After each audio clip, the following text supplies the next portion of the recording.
Do you have real iolite in your collection?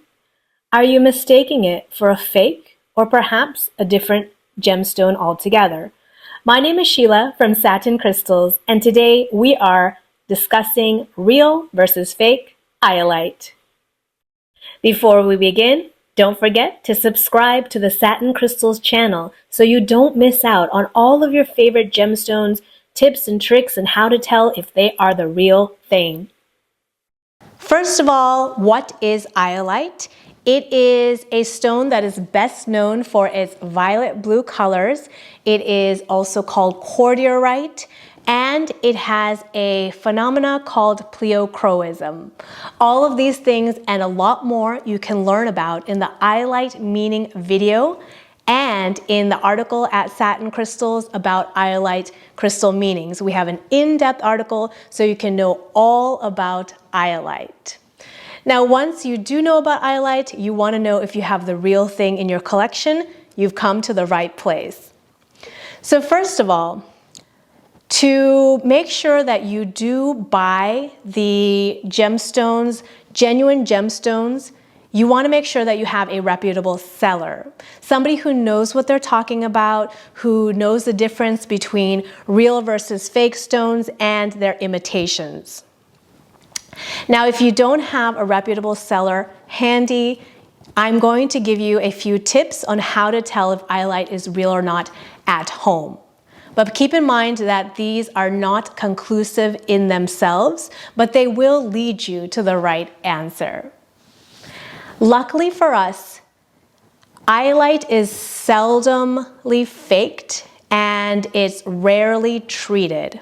So the iolite you do find in the market most likely is real iolite. However, there are deceptive or maybe just naive vendors out there who are selling a stone that is faked, or they're saying it's iolite but it's actually not. So you just want to be aware. So you want to become familiar with real iolite so you can tell the difference. I'm going to give you a few tips here, and then you can head over to the Satin Crystals Fake versus Real Iolite article, and we have a lot more information and tips for you there if you want to further study your stone. First of all, iolite is a 7 to a 7.5 on the Mohs scale of hardness. That scale tells us how hard a stone is, how easily it will be scratched. So a 1 will be very powdery, it'll flake in your fingers, whereas a 10, like a diamond, is very hard, so it will not easily be scratched. Here I have a ruby stone, and ruby is a 9 out of 10 on the Mohs scale of hardness. So as I said, the iolite is only a 7 to 7.5 compared to the 9 of the ruby. So the ruby will scratch this iolite stone, whereas the iolite will not scratch the ruby stone if both of them are real. Another thing that I mentioned about iolite is that it has pleochroism. That means that although it is just one stone, it does show multiple colors or wavelengths of colors. And iolite actually is trichroism, meaning that it has 3 different color wavelengths in the same stone. And the way we see this is sometimes you can visually see the different colors depending on the angle of the stone, the angle of the light, and the source of the light. But a better way to see it is to use a more scientific tool called a dichroscope. And this will show us the different wavelengths of colors coming out of the stone. So what you do with this is that you want to shine. Now this works best on translucent stones. So translucent iolite like this pendant here, you'll be able to see the light coming through. So what I do is I shine a light onto the iolite. Now visually here I can see some yellows and some clear spots and the purplish blue spot. But when I look into the dichroscope, there are 2 little squares inside of there, and when I place it over the stone, I can see distinctly one of the squares is purplish and the other square is yellow. And depending on how I turn the stone, what angle, this angle I can see both squares are purple. So depending on the angle of the stone, it'll show me the different rays of colors that are coming out of the iolite. So as I said, iolite has those 3 wavelengths, the colors coming out. Depending if it's a violet iolite or a blue iolite, it'll have 3 distinct colors that you can see. Unfortunately, we cannot see this phenomenon very well on more opaque stones. So the opaque iolite, you can't really shine that light through, and so it's hard for us to see and capture those colors in the dichroscope.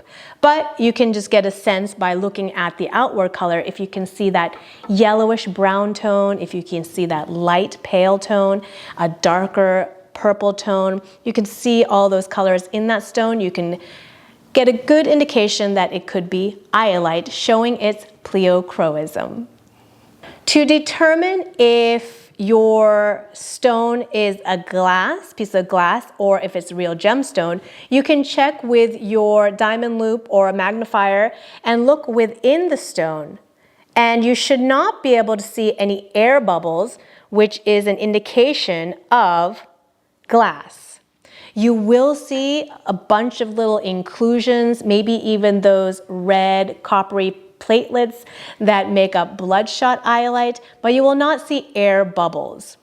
Now, speaking of inclusions, in real iolite, you will most always see those inclusions. So little pieces of minerals or little waves and patterns or fractures and veins, you will see that in real iolite. Most likely, you will not see that in a faked piece. Iolite has a stable color. So real iolite has a stable color. The color will not dissolve in acetone. This is acetone here. I have a piece of real iolite that's been sitting in this acetone for a long time, but as you can see, the acetone is still very clear. On the rare occasion that you do have dyed iolite, the dye will be seeping out into the acetone, so you can tell if it's dyed or not. It could still be real though, they just want to enhance the color for you. Now, as far as heat treating, iolite is never heat treated because at those high temperatures, it will start to disintegrate. So unlike other stones where people love to heat treat them to bring out those bright colors, iolite cannot be heat treated. So that is an indication of another stone. If you do see a heat treated stone, it could be something else like blue sapphire or tanzanite, which we will be discussing. Real iolite can be magnetic. Because of its iron inclusions, it could have that magnetic attraction. So here I have a magnet. You will probably need a much stronger magnet than this, but this is just for an example. So this should attract some of the iolite here because of the iron content. So you can go around and see if it does attract those stones. As I said, a larger magnet will be more efficient in this case, but you can then rule out any stones that are known not to be magnetic. Another way to tell if your iolite is real is to do the crystal streak test. And this you'll need a white unglazed piece of tile, and you will need a raw iolite where you can streak it across the plate and see what color the powder from the stone is. So despite the outwardly appearance of iolite where it is a violet blue, on the streak plate it should always show a white powder. So that's the crystal streak test. Now, speaking of the colors of iolite, the most popular is that violet blue color, but it also comes in clear, in that yellowish brown tone, in a bluish gray tone, and that darker purple color. So that is the range of iolite. If you see any other colors, it is not iolite. The clear is the most rare, and there is a green iolite, but it is actually called prasiolite, not iolite.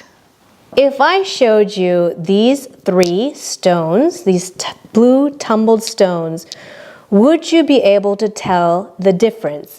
Are they all iolite? Is only one of them iolite? Or maybe two of them? So as you can see, iolite can be confused with different blue stones. I'm also going to show you this strand here and this strand of beads here. And you can see the colors are very similar to iolite, but neither of these are iolite. This faceted strand here is a sapphire, and this strand here is tanzanite. Now, to tell the difference between all of these, I do have a lot of tips for you on the Satin Crystals article. Just briefly, let's go over these three stones that I showed you were different. This one is a blue aventurine. Now, blue aventurine is in the quartz family, not cordierite like the iolite here. And it does have a very similar Mohs scale of hardness of around 7. So that is not a good indication to tell them apart. But you can use some of the other tests, and you can also do a visual test. So the iolite usually has more of that violet tone, more of the grayish, bluish tone, whereas the blue aventurine usually has the more traditional blue or this navy blue color. So I would recommend studying pictures of real aventurine, blue aventurine versus real iolite, and you can get a sense of what the difference is. You can do that online, or you can do it, of course, in person if you have access to that. So the difference between these two is very hard to tell sometimes, and it gets more confusing because some vendors call blue aventurine a Indian iolite. So that can be very confusing on the market. And iolite, especially when there's those red bloodshot iolite inclusions, can also be called aventurine iolite. So the terms are very confusing on the market, so you want to make sure you know which one you are buying. Now, as for tanzanite and iolite, which I have on here, tanzanite is much softer than iolite, so you could tell with the scratch test. You may not want to do that on nice faceted strands like this. They are both in that blue color tone. They are both found in Tanzania, but tanzanite is only found in Tanzania. So it is much more rare, and it is much more expensive because of that. It also is most usually heat treated, and as I said, iolite cannot be heat treated. So when tanzanite is heat treated, it only shows two colors in its pleochroism. So both of them do have pleochroism, showing those different wavelengths of color, but tanzanite, when it is heat treated, only shows two colors rather than three colors. Now, as I said, you can check out the article and you'll find more ways to tell the two apart. And the last one I'm going to discuss here is the blue sapphire. So blue sapphire does also come in that clear to light to darker blue range. It doesn't really have that violet tone of iolite, so that's one way to tell the difference. And just like rubies, sapphires are a corundum. That means that they are a 9 on the Mohs scale of hardness, so they're much harder than your iolites. So that's a great indication of how you can tell. And of course, they are much more expensive than iolite. So that's just a brief introduction to you on how to tell these stones apart. Make sure to check out the article on satin crystals so you can get more details and you can figure out what stone you have. Now, of course, if you are getting a sapphire or a tanzanite instead of iolite where there's a mistake there in the buying process, that's probably not a problem for you because you're getting something more valuable. But if somebody is passing off iolite as blue sapphire or tanzanite, you are going to be very disappointed, which is why you want to be aware of what you are buying. Now, the only certain way for sure to know if you do have real iolite is to send it into a certified gemological laboratory. They will do all the scientific tests and give you a certificate as to what it is. Now, of course, this is not always feasible for everybody. It's not very practical. So you do want to study up on your own. I did want to show you that the third stone is a blue sapphire tumbled stone. So if you did guess that all three of these stones were different, then you were correct. There is iolite, there is blue sapphire, and there is blue aventurine. Now, all of these, you can do all those scientific tests as well. You can find the specific gravity, you can find the refractive index, and these we have on our article also. If you want real, genuine iolite, make sure to check out the Iolite collection on Satin Crystals. We have gemstones and jewelry to add to your collections. And while you're there, make sure to join the Satin Crystals VIP Club. We send out crystal information every single week. As always, I thank you for liking this video, subscribing to the channel, and spreading your positive energy into our world.